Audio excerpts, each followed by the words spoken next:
Hey, welcome back to Pakistan Defense Analysis. Tyre aerospace के CEO doctor टिमिल कॉटल की जानिब से इस चीज़ की अनाउंसमेंट की गई है कि उनकी जानिब से cone 5th generation fighter aircraft को मज़ीद स्ट्रेंथ करने के लिए एनका 3 ट्विन इंजन यूकैव यानी अनमैन्ड कॉम्बैट एरियल व्हीकल को तैयार किया जा रहा है। This is an interesting approach या डेवलपमेंट, क्योंकि अभी एनका 3 खुद भी एक सिंगल इंजन का वेरिएंट जो है वो अभी अंडर डेवलपमेंट है, और नीडलेस टू से कि अगर ये ट्विन इंजन का वर्जन तैयार करने लगे हैं तो डिज़ाइन में यकीनन चंद मॉडिफिकेशंस होने वाली हैं। इसमें जो सबसे अहम चीज़ है कि अभी इसमें जो है अवचेंको एंड प्रोग्रेस का AI-322 इंजन इस्तेमाल होता है, जो कि तकरीबन 800 किलोमीटर पर आवर से 845 किलोमीटर पर आवर की स्पीड अटेन कर सकता है सिंगल इंजन की कॉन्फ़िगरेशन के अंदर। लेकिन ट्विन इंजन के बाद जो है एनका 3 ऑलमोस्ट सुपरसोनिक रेंजेस के अंदर फ्लाई करने की कैपेबिलिटी रखेगा। हायर स्पीड जो है बेसिकली ज़्यादा वेट कैरी करने की सलाहियत भी इस पर मौजूद होगी, इसकी इंड्योरेंस भी मुमकिन तौर पे ज़्यादा हो सकती है, और मैक्सिमम हाइट भी जो है मुमकिन तौर पे इस ट्विन इंजन की वजह से इसमें इजाफा होने के चांसेस मौजूद हैं। और एक्चुअली चूँकि इसका डिज़ाइन इस तरह का है, ये स्पेशली एनका 3 के मुतालिक मैं कह रहा हूँ कि चूँकि इसका डिज़ाइन जो है वो स्टेल्थ डिज़ाइन को सामने मद्देनज़र रखते हुए बनाया गया है, और इस वजह से इसका रेडार सिग्नेचर जो है वो बहुत छोटा होता है डिटेक्ट करने के लिए, तो इस वजह से रिकॉनेसेंस जैसे मिशन या सर्विलांस जैसे मिशन जो है ये बहुत बखूबी इस्तेमाल या परफॉर्म कर सकता है। लेकिन सर्विलांस या रिकॉनेसेंस जैसे मिशन जो है वो सिर्फ वाहिद मिशन नहीं है जो कि परफॉर्म कर सकता है। जैसे कि आप जानते हैं कि टर्किश यूएवी इंडस्ट्री जो है एक वाइड नंबर ऑफ वेपन्स अपने यूएवीज और ड्रोन्स के लिए तैयार करती रहती है, और उनकी बुनियाद पे जो है ये एक वाइड रेंज ऑफ मिशंस को परफॉर्म करने की सलाहियत भी बखूबी सर अंजाम दे सकता है। उसके नतीजे में ऑब्वियसली ये जो है एक बहुत बेहतरीन डेवलपमेंट है।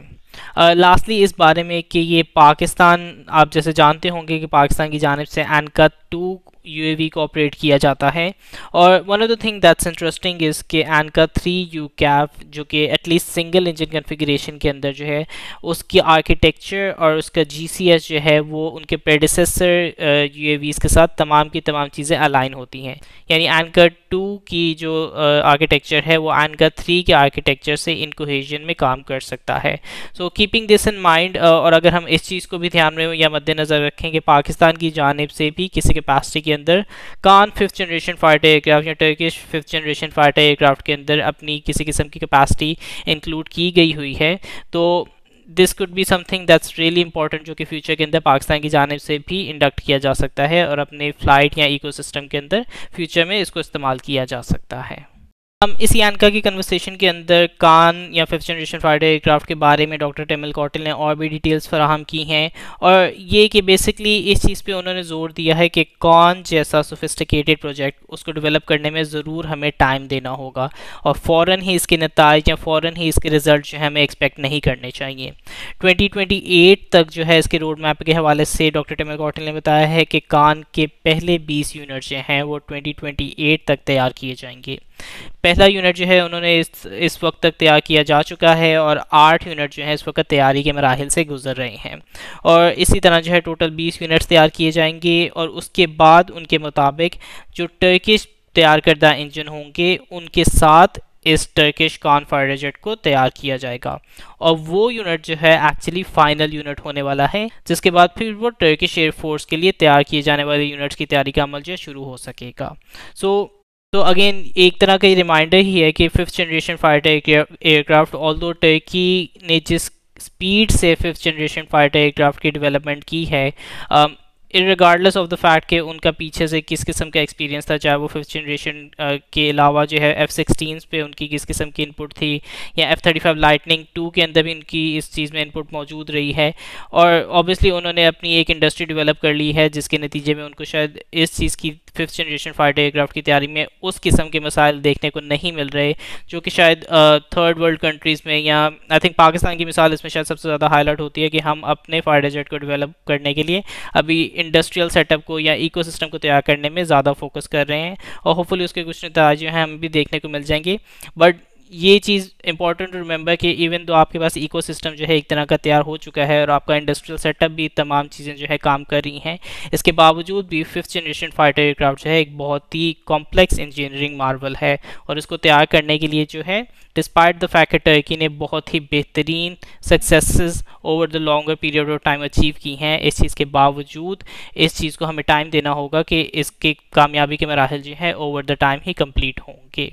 लेकिन रिगार्डलेस ऑफ द फैक्ट कि ये चीज़ किस तरह से कंप्लीट होती है, ये एक कॉम्प्रिहेंसिव प्रोजेक्ट है और इसके अंदर प्रॉपर टाइमलाइंस मौजूद है जिसको इम्पोर्टेंस दी जाती है। और यकीनन अगर आप टाइमलाइंस के हिसाब से अपने प्रोजेक्ट की कंप्लीशन मुकम्मल कर रहे हैं तो ये प्रॉपर सक्सेस की निशानी होती है और इसी निशानी की वजह से टर्की का जो फिफ्थ जनरेशन फाइटर एयरक्राफ्ट है वो अपनी वर्थ दुनिया के अंदर प्रूव कर रहा है।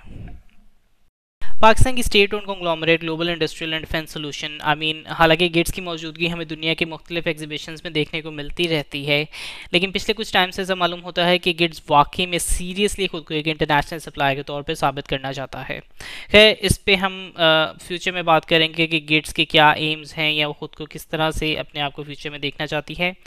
लेकिन इस वक्त जो है गेट्स की जानिब से अपनी presence third African air force forum में दिखाई जा रही है और ऐसा मालूम होता है कि एक वाइड रेंज ऑफ वेपन्स जो है इस फॉर्म में डिस्प्ले किए जा रहे हैं। इन तमाम वेपन्स के अंदर शायद गेट्स के लिए शापार 3 जो है उनके सबसे हायर एंड प्रोडक्ट्स में से होगा, जो कि मलेशियन एक्सपो में भी दिखाया गया था। और ऐसा मालूम होता है कि शापार 3 यूकैफ के 2 वेरिएंट्स या 2 कन्फिगरेशन जो हैं इस वक्त मौजूद हैं, जिनमें एक 170 हॉर्स पावर के इंजन वाला शापार 3 मौजूद है और एक 140 हॉर्स पावर की कन्फिगरेशन वाला शापार 3 जो है इस वक्त ऑन डिस्प्ले या ऑफर किया जा रहा है। इसके अलावा भी जो है शापार 3 के अलावा भी एक wide range of weapons kits की जानिब से डिस्प्ले किए गए हैं। इसके अंदर जो है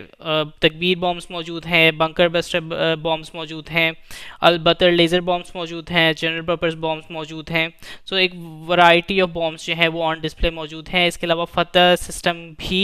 गालबन ऑफर किया जा रहा है इस एग्जीबिशन के अंदर। गालबन फतह 1 MLRS जो है इस एग्जीबिशन के अंदर मौजूद है। सो बेसिकली गेट्स जो है वो खुद को एक सीरियस सप्लाई के तौर पे देख रहा है और एक वाइड रेंज ऑफ वेपन्स जो हैं इस एग्जीबिशन के अंदर गेट्स की जानिब से डिस्प्ले किए जा रहे हैं। लेकिन इसके अलावा इस फोरम के अंदर एक और अहम चीज़ है और वो ये कि JF-17 थंडर के प्रोजेक्ट मैनेजर और उनका एक डेलीगेशन जो है वो स्पेशली इस फोरम के अंदर मौजूद है।